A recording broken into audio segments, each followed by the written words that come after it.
Now, Milton Friedman's death was a moment for this counter-revolution to not just that their great hero, their great guru, but also to retell publicly, and again, and we saw this in the Canadian newspapers, particularly the National Post, to retell the story of how this ideology triumphed around the world.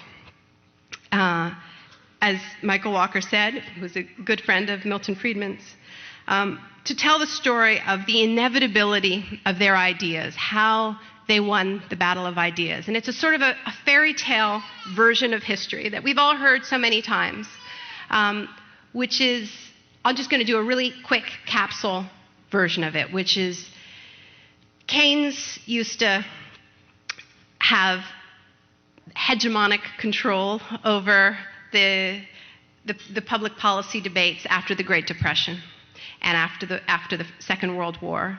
During this time, Milton Friedman and Friedrich von Hayek protected the flame of pure capitalism at the University of Chicago. They were a band of persecuted outlaws. No one would listen to them until along came Reagan and Thatcher, who championed their ideas peacefully and in a democracy, precisely because, as Michael Walker says, they are as inevitable as gravity. And they won that battle of ideas fair and square.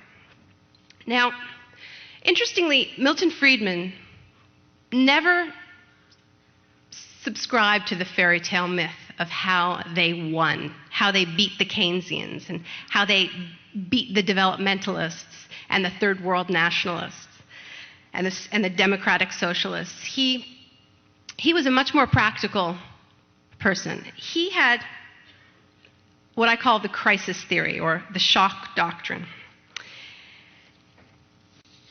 This wasn't mentioned in any of the obituaries, the tens of thousands of words written in appreciation of Milton Friedman, but I believe this really is the most important passage that Milton Friedman ever wrote, and really is the most important passage for all of us to understand about how this ideology beat us.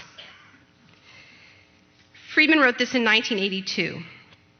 He said, "Only a crisis, actual or perceived, produces real change.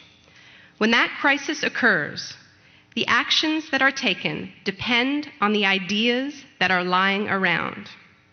That, I believe, is our basic function: to develop alternatives to existing policies, to keep them alive and available until the politically impossible becomes politically inevitable."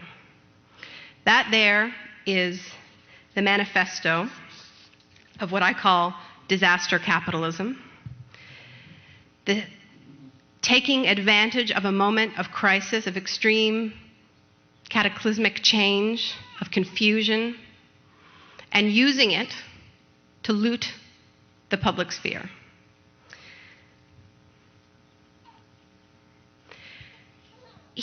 I want to give a few examples of the application of this shock doctrine, this crisis theory, because it gives an alternative view of how these ideas triumphed.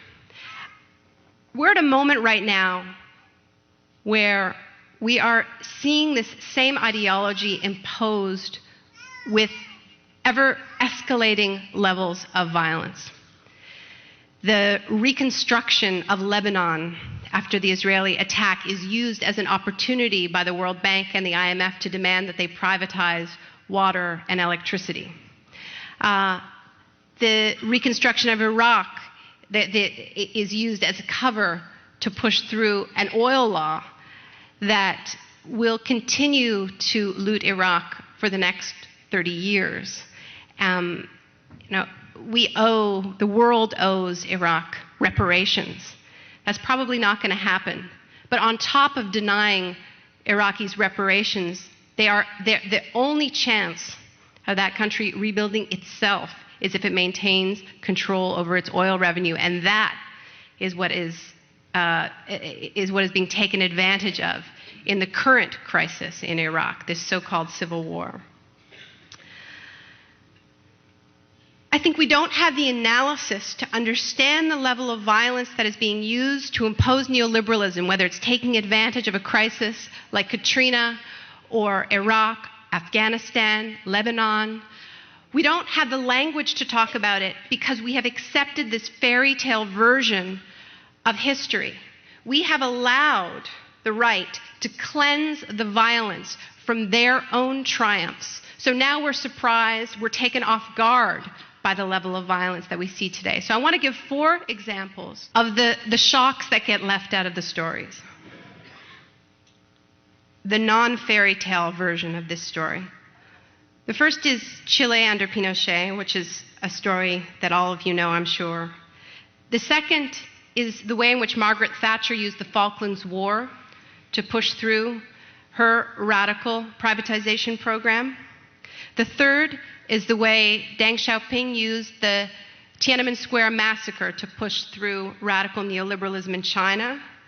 And the fourth is how Yeltsin used a violent attack on the Russian parliament and the suspension of democracy in that country in order to impose economic shock therapy. Now, these are 4 examples. There are many, many more. But I think that if we look at this history, our present makes sense. This talk is about becoming shock resistant. And I believe that knowing this history is what makes us shock resistant.